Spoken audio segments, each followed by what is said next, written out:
Minister Mentor, my name is Jimmy Koh. I'm from UOB. I think this part of the world, we were spared in a big way. One thing is because of the high level of savings that we have. That forces us don't need to do the wholesale funding, the securitization kind of work in the West. And in fact, we have seen the entire system gravitating towards the deposit-funded kind of commercial banking within the Asia space. In fact, as investor relations for the bank, we have actually seen shareholders in the West who have never held Singapore banks actually talking to us, and we can see that kind of activity gravitating here. My question is, in your view, how do you think the Asia banking landscape will evolve out over the next, maybe not 45 years, but next 3 to 5 years, amid an environment whereby we are definitely in a position of strength? That's all. Thank you. I think what we have to do, since we are very conservative with high savings, a high capital to debt ratio, is to create a money market. In other words, get people to float. Now the banks are doing the lending. We should get people to raise bonds so that you have a wider sphere of liquidity. We've tried to create them by Singapore treasuries, but you need the money market to create these bonds, and then we'll grow in the next few years.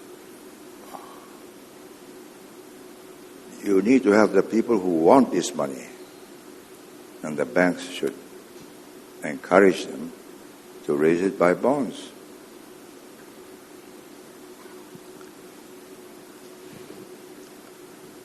If you want to expand the Singapore Financial Centre, you must have a bond market.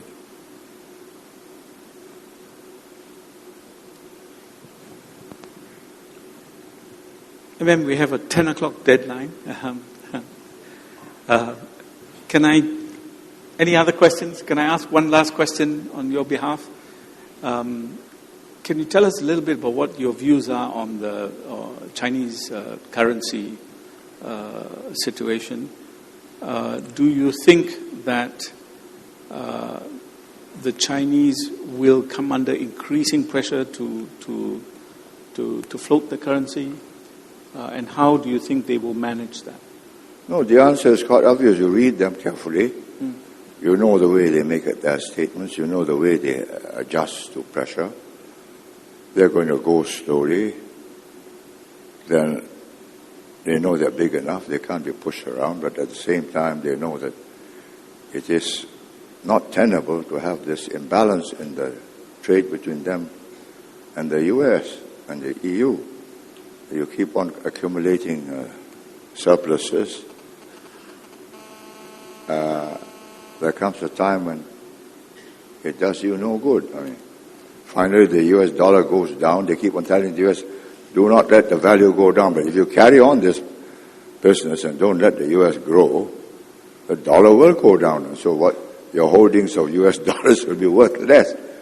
So sooner or later they'll come, if they have not already come to the conclusion that they've got to ease up, but gradually and slowly at their own pace, in a way that they believe is to their maximum benefit. But I think they recognize that their consumers must buy more, which they will do when the yuan is dearer. And the Americans and the Europeans will not have such large deficits.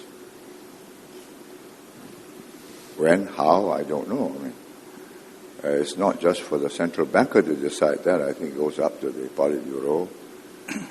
And there are 7 or 9 of them in the Politburo Standing Committee. And everybody has a different turf to protect.